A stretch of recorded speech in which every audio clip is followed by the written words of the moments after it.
Snow moved through the forest on all fours, her white hair tangled with leaves and dirt, her bare feet silent on the frost-covered ground.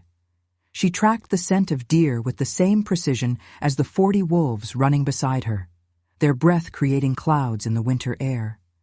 She was hunting. She was pack. She was home. The human world she'd been born into 10 years ago was barely a memory now, just fragments of pain and abandonment that surfaced sometimes in dreams. Where are you watching from? I hope you've never known what it's like to be thrown away by the people who should have protected you. The massive white wolf led the pack, his body twice the size of any normal wolf. Snow followed close behind him, as she'd done since she was 8 years old, and he'd found her dying in these woods. He'd carried her to the den in his jaws that first night, gentle despite his size. The pack had accepted his decision without question. Whatever he was, he commanded absolute loyalty. Snow had no words anymore. She communicated in growls, whines, body language. She hunted with teeth and nails. She slept in a den beneath an ancient oak, safe against warm fur. This was life. This was enough. The white wolf's howl signaled the pack to spread out. Snow moved left, low to the ground, her gray eyes tracking movement. There, a young buck, strong but inexperienced. The pack closed in with practiced coordination. Snow's role was to drive prey toward the stronger wolves. She burst from cover with a sound more animal than human, startling the deer directly into the white wolf's path. The kill was quick. The pack fed by hierarchy. The white wolf first, then the other strong males, then females, finally Snow. She'd stopped being disgusted by raw meat years ago. It was food. It kept her alive. Afterward, the pack rested in a clearing. Snow lay against the white wolf's side, fingers buried in his thick fur, listening to his heartbeat. Warm. Solid. Safe. He was the only constant she'd known since that terrible night when her father had left her in the forest to die. She pressed closer to him, and he made a low sound of contentment.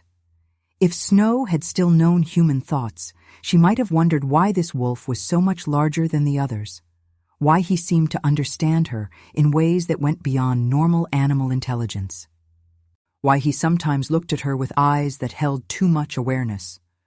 But she'd forgotten how to wonder about such things.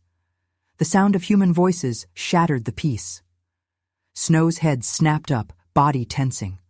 The white wolf was on his feet instantly, warning growl rumbling deep.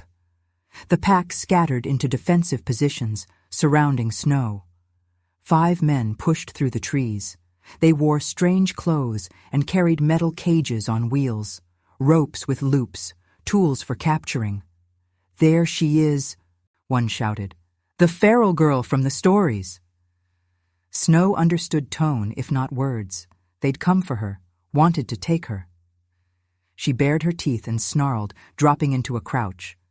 The white wolf positioned himself between Snow and the men, his massive body a living shield. 40 wolves created an impenetrable wall. "Those are real wolves," a nervous voice said. "They'll attack." "We have tranquilizer darts. The girl is worth the risk. Scholars in the capital will pay a fortune to study a human raised by wolves." Terror flooded through Snow. They wanted to cage her, take her from her pack. She'd been abandoned once. She would not be taken.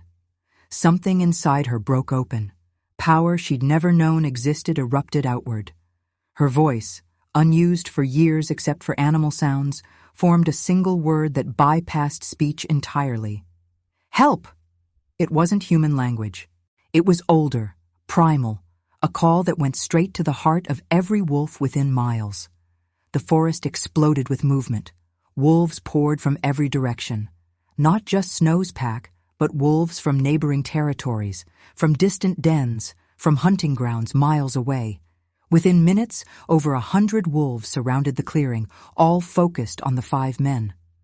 The men's faces went white. "This isn't natural! Run!" They scattered, abandoning their equipment in panic. The wolves pursued them to the forest's edge, ensuring the threat was gone. When the forest was safe again, Snow collapsed. Using that power had drained something essential from her. She was weak, shaking, barely conscious. The white wolf was at her side immediately, supporting her weight with his body. Snow pressed her face into his fur, overwhelmed by what she'd done. She'd called them, commanded them. How? And then the white wolf did something impossible. His body beneath her hands began to change. Fur became skin. The form shifted, bones restructuring. Snow scrambled backward in shock, watching as the wolf became a man. A man who was massive, easily 6.5 feet tall, with silver-white hair that fell past his shoulders. Ice-blue eyes that were somehow familiar despite the unfamiliar face. Powerfully built, scarred from battles, completely comfortable with the transformation. "Snow," he said, and his voice was deep and gentle and somehow right. "Those men were going to take you. I couldn't protect you properly as a wolf, not against human weapons." Snow stared at him, mind struggling to process what she was seeing. The white wolf was human? Had always been human? She made a sound between a snarl and a sob and tried to run, but her legs were weak and she barely made it 3 steps before collapsing. He caught her before she hit the ground. "Easy. You're safe. I promise." Snow fought against his hold, all animal panic and betrayed rage. "I'm Fenrir," he said quietly, not loosening his grip, but not hurting her. "I've been protecting you for 10 years. That hasn't changed." Snow thrashed harder, making sounds of distress. Liar, betrayer, not pack, not safe. "I couldn't reveal myself before," Fenrir continued, his voice steady and calm. "It's forbidden by ancient law. But those men forced my hand. I won't let anyone take you." Over Fenrir's shoulder, Snow saw the rest of the pack watching. They didn't seem surprised by his transformation. They'd known. They'd all known except her. The betrayal was complete. Snow went limp in Fenrir's arms, not from acceptance, but from exhaustion and shock. Her eyes closed, and darkness claimed her. When Snow woke, she was moving. Strong arms carried her, and the scent was familiar despite everything, the white wolf's scent even in human form. She kept her eyes closed, listening. Multiple footsteps. Not wolves now, but humans walking upright. Voices speaking in low tones. "How is she?" A woman's voice, concerned. "Unconscious but stable." That was Fenrir. Her gift manifested powerfully. She called every wolf within 5 miles. "Wild speaker," the woman said. "I've only read about them in ancient texts. They're supposed to be myth. She's real, and she's my mate." Silence. Then, "Your Majesty, she's feral. She can barely speak. She's been living as a wolf for 10 years. How can you possibly—" "She's my mate," Fenrir repeated, harder this time. "The moon goddess chose her for me. I felt the bond 2 months ago when she turned 18. I've been waiting for the right moment to reveal myself." This wasn't exactly the right moment. No. But those hunters forced my hand. They would have caged her, Winter, studied her like an animal. I couldn't allow that. Winter. The name triggered a faint memory in Snow's mind. Female, beta, strong. "What will you do with her?" Winter asked. "Teach her, help her remember what it means to be human. Give her a choice." Fenrir's arms tightened slightly around Snow. "She deserves to know both worlds before she decides which one she wants." Snow's eyes opened. She found herself looking directly into Fenrir's ice-blue gaze. "You're awake," he said softly. "Good. We're almost there." Snow looked around. They were walking through a forest, but it was different from her territory. And there were humans with them, 25 or more, all moving in coordinated formation. Warriors. She struggled, wanting down, wanting to run. "If I put you down, will you try to run?" Fenrir asked. Snow bared her teeth at him. "That's what I thought." "Snow, listen to me. You can't go back to the wild right now. Those hunters know where you are. They'll come back with more men, more weapons. You're not safe there anymore." Snow didn't want to understand his words, but somehow she did. The meaning came through even if the specific words were fuzzy. "I'm taking you to my territory," Fenrir continued.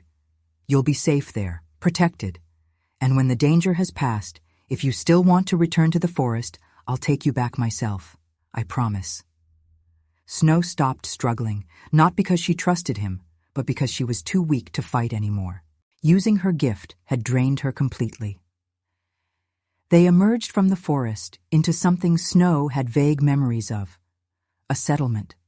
Buildings made of wood and stone, paths of packed dirt, and wolves, so many wolves. But these ones wore clothes and walked upright and looked at her with curious eyes. Snow tried to make herself smaller in Fenrir's arms. Too many, too much, too wrong. "She's terrified," Winter said quietly. "I know." Fenrir's voice was gentle. "We'll take her somewhere quiet. No crowds. Sage, is the healing room ready?" "Yes, Your Majesty." An older woman's voice, kind and soothing. "I've prepared everything you asked for." They entered a large building and moved through corridors that all looked the same to Snow. Finally, a door opened into a room that was warm and quiet, with a fire burning and furs spread on the floor. Fenrir set Snow down carefully on the furs. She immediately crawled to the corner farthest from the door, making herself as small as possible. "I'll leave you to examine her, Sage," Fenrir said, "but I'll be right outside if she needs me." The old woman, Sage, approached slowly and carefully. "Hello, little one. I'm not going to hurt you. I just want to make sure you're healthy."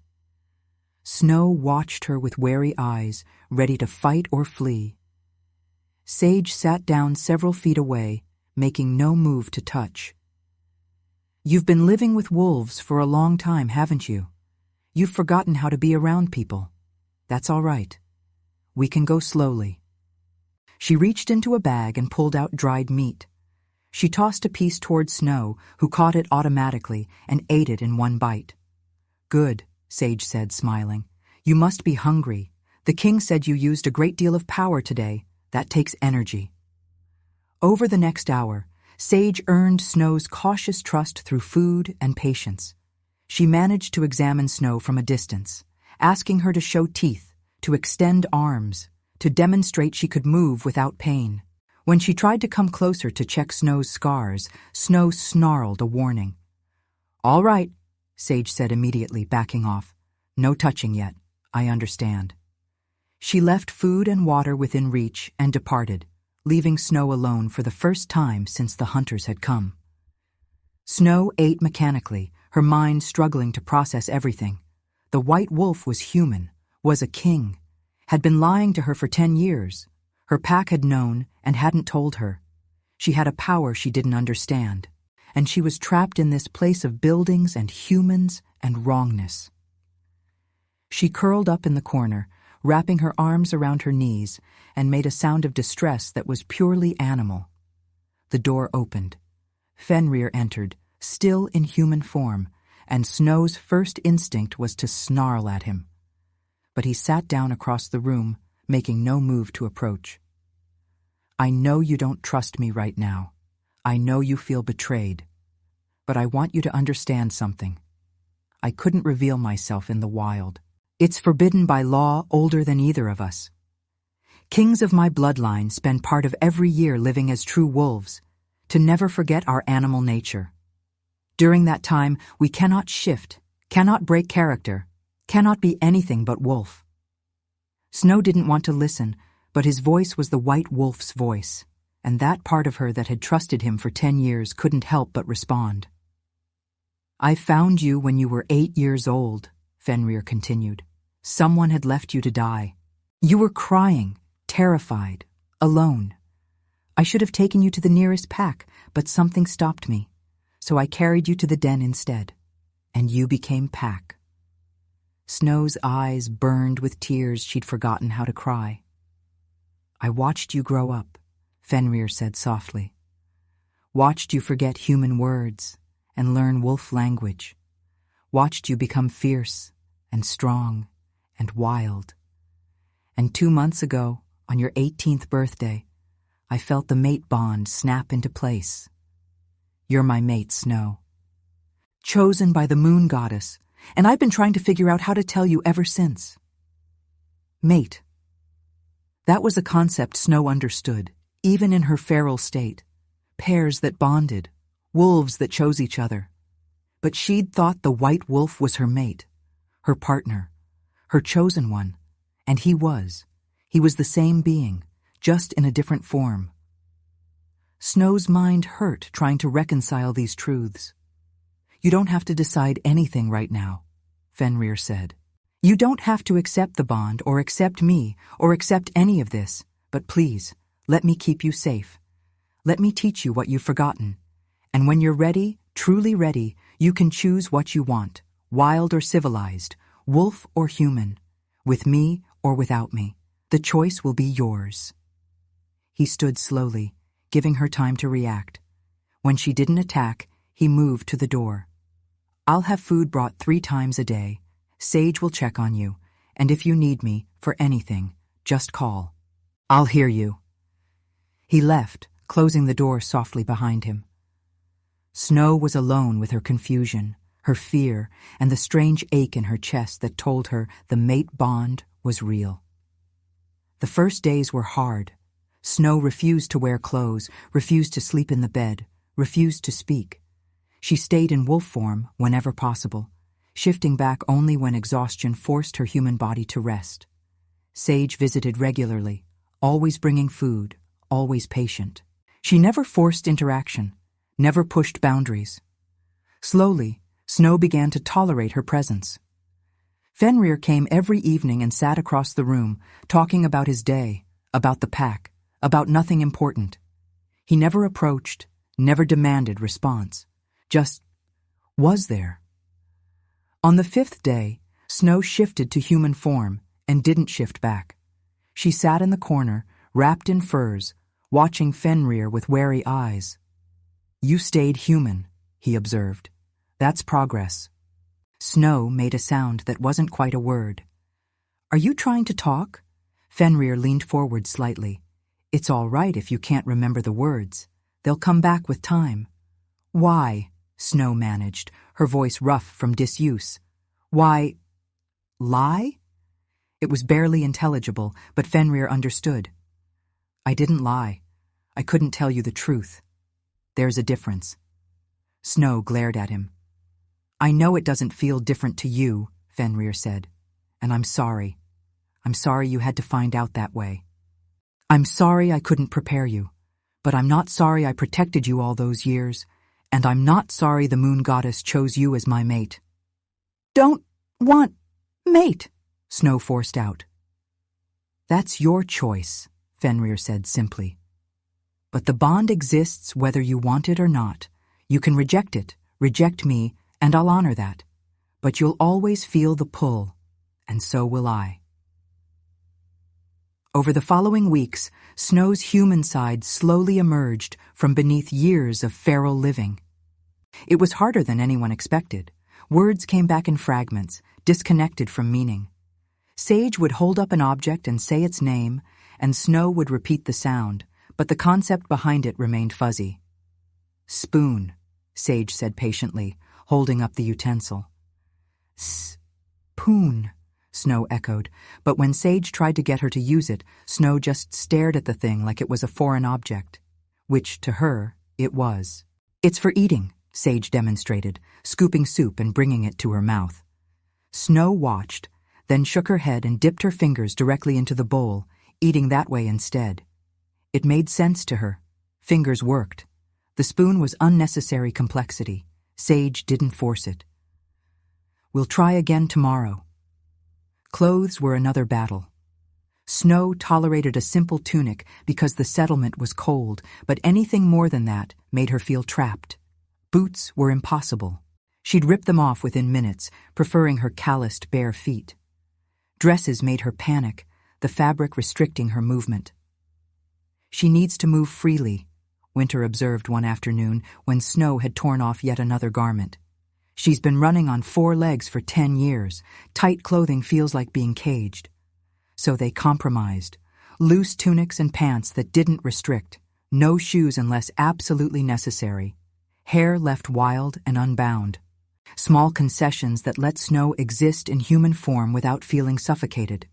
The hardest part was learning to sleep inside. The room Fenrir had given her was comfortable, warm, safe by any human standard. But to Snow it felt wrong, too enclosed, too separated from her pack. She'd wake in the middle of the night in a panic, forgetting where she was, searching for the familiar warmth of wolf bodies pressed against hers. The third night of this, Fenrir heard her distress through the mate bond and came to find her curled in a corner, shaking and making small sounds of fear. He didn't ask permission. He simply shifted to wolf form and lay down beside her, his massive body curving around hers protectively.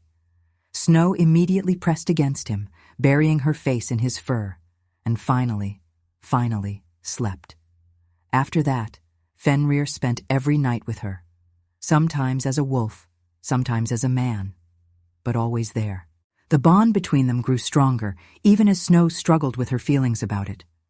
Winter became an unexpected ally. The fierce beta woman treated Snow neither as a pet nor as a child, but as an equal who simply needed information. "You're not less than us because you lived wild," Winter said one day while they sat in the gardens.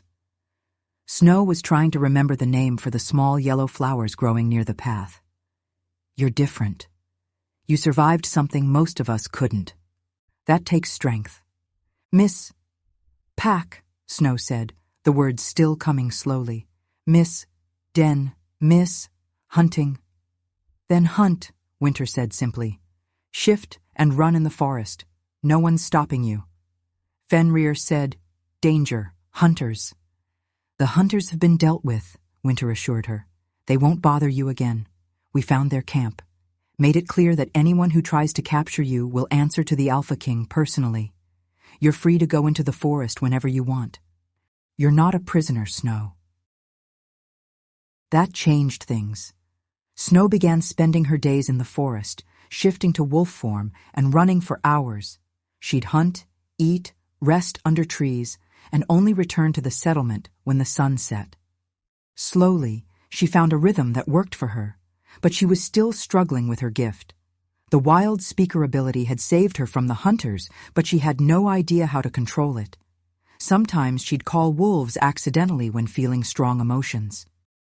Other times she'd try to call them deliberately, and nothing would happen. Sage recognized the problem. "Your gift is tied to your emotions right now. You need to learn conscious control." They began training sessions in a clearing far from the settlement.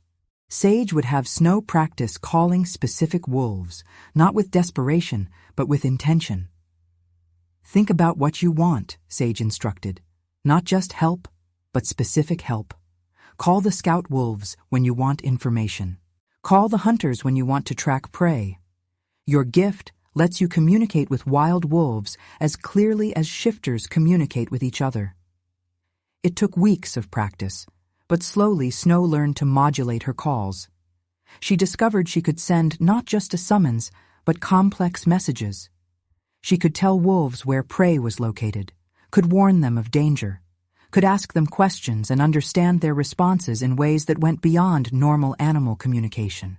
"This is extraordinary," Sage said one afternoon after Snow had successfully coordinated a hunt between 3 different wolf packs without any of them fighting over territory. Wild speakers were legendary even in the old times. Most could only call wolves. You can command them, organize them, communicate complex strategies. "Feels normal," Snow said, shrugging. "Like talking." "Because to you, it is talking," Sage said. "You spent 10 years communicating this way. It's more natural to you than human speech." The breakthrough with human language came unexpectedly. Snow was with Winter in the training yard, watching warriors spar, when one of the younger males fell badly and didn't get up. Without thinking, Snow ran to him. "Hurt," she said, placing her hands on his leg. "Broken. Here." She pointed to exactly where the bone had fractured, though there was no external sign of injury yet. Winter stared at her. How did you know? Feel, Snow struggled to explain. Body tells me. Wrong there. She pointed again. They carried the young male to Sage, who confirmed Snow was right. The bone was fractured exactly where she'd indicated. More importantly, Snow had used several complete sentences without realizing it. The words come back faster when you're not thinking about them, Sage observed. When you're focused on something else, your brain remembers how to construct sentences. From then on, they used that approach. Instead of formal lessons, they'd engage Snow in activities that required communication, helping in the healing center, where she had to describe symptoms, working with the hunters, where she had to coordinate strategy, playing with the pack's children, who demanded stories and explanations. Snow's vocabulary expanded rapidly. Her grammar was still simple, direct, but it was functional. She could express complex thoughts now, even if the delivery was blunt.